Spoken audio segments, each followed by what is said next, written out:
बाहेरचे भेसळयुक्त पनीर आणून तब्येतीच्या तक्रारी करून घेण्यापेक्षा चला आज आपण बनवूया घरच्या घरी पनीर, तेही फ्लेवरवाले. तुम्हाला फ्लेवरवाले करायचे नसेल तर तुम्ही प्लेन पनीर कसे करायचे ते मी तुम्हाला सांगणार आहे.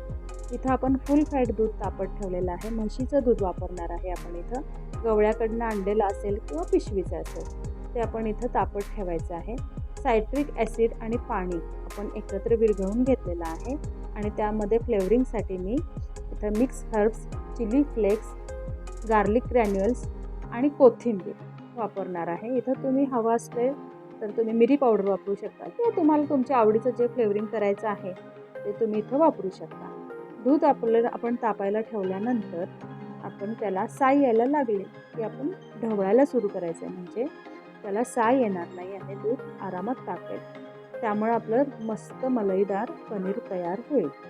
दूध पूर्ण तापलंय अशी खात्री झाली की मग आपण त्यामध्ये सायट्रिक ॲसिडचं फ्लेवरवालं पाणी घालणार आहे.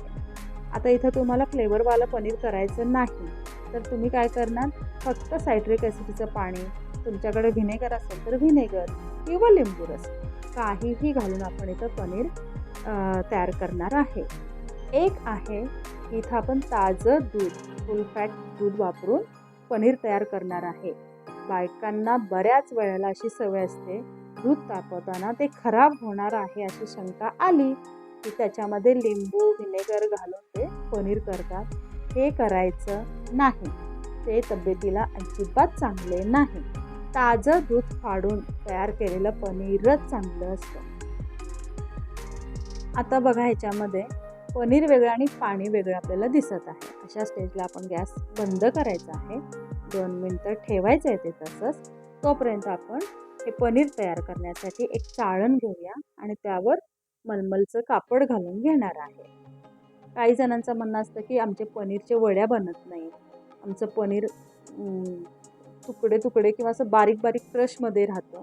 असं काहीही होणार नाही. छोट्या छोट्या कृती व्यवस्थित केल्या की सुंदर पनीर घरी तयार होतं. इथं मी मलमलचं कापड घेतलेलं आहे आणि त्यावरती आपण हे पनीर गाळणार आहे. हे पाणी लगेच टाकून देऊ नका बरं का, हे अतिशय पौष्टिक असते.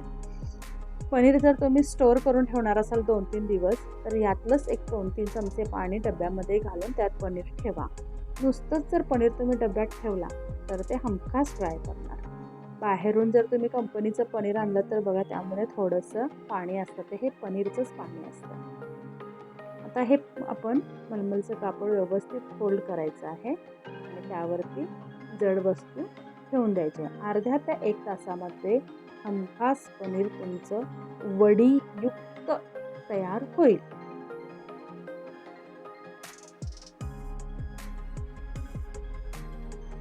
इथं मी खलबत्ता ठेवलेला आहे.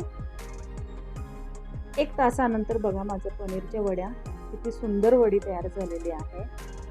बघितलं, आणि एकदम सॉफ्ट पनीर बनतंय. चॅनलला जर आपल्या सबस्क्राईब केलेलं नसलं तर सबस्क्राईब करून घ्या. रेसिपी आवडत असेल तर नक्की लाईक करा, शेअर करा. बघा किती सॉफ्ट पनीर तयार झालेलं आहे. तुम्ही म्हणाल फार पातळ झालंय तर मी ते पसरट बांधून ठेवलं होतं. तुम्हाला तसं हवं असेल तर बॉलसारखं करून त्यावर जड वस्तू ठेवली तर जाड उंचीचं तुमचं पनीर तयार होईल. आता इथं आपण आपल्याला हव्या त्या आकारामध्ये वड्या करून घेऊया. हे पनीर फक्त तुम्ही बटरवर जर परतवून घेतलं तर स्टार्टर म्हणून किंवा मुलांच्या छोट्या डब्याला तुम्ही देऊ शकता. भाजीमध्ये पण असंच फ्लेवर पनीर वापरू शकता, अजून टेस्ट वाढेल. तर आता शंका दूर झाली असेल की पनीर आमचं वडीयुक्त होत नाही, ते होणार. या पद्धतीनं करून बघा. जर काही शंका असेल तर मला नक्की कमेंटमध्ये विचारा. मी तुमच्या शंकांचं निरसन करण्याचा नक्की प्रयत्न करेन. बघितलं किती सुंदर वड्या तयार झालेल्या आहेत. लगेच वापरणार असला तर काही हरकत नाही, पण मी सांगितल्याप्रमाणे जर तुम्हाला स्टोअर करायचं असेल तर पनीरचं पाणी थोडंसं घालून ठेवा. आतून सुद्धा एकदम सॉफ्ट पनीर आपलं तयार झालेलं आहे. इथं मुद्दा मी असा व्हिडिओ केलेला आहे की पनीर आपलं किती छान वड्यांचं झालेलं आहे. वरून मी पनीरचे पीस टाकलेले आहेत, वरून म्हणजे अगदी वरून नाही, शूट करण्यासाठी. तर बघा हे किती सुंदर आपल्या पनीरच्या वड्या तयार झालेल्या आहेत. आहे की नाही? तर नक्की तुम्ही करून बघा. मुलांना घरी तयार केलेलं पनीर खायला घाला. आजकाल फार भेसळयुक्त पनीर मिळते. आपल्या मुलांच्या तब्येतीची काळजी आपणच घेतली पाहिजे. तर असं हे आपण मसाले फ्लेवरवालं पनीर तयार केलेलं आहे. Thank you.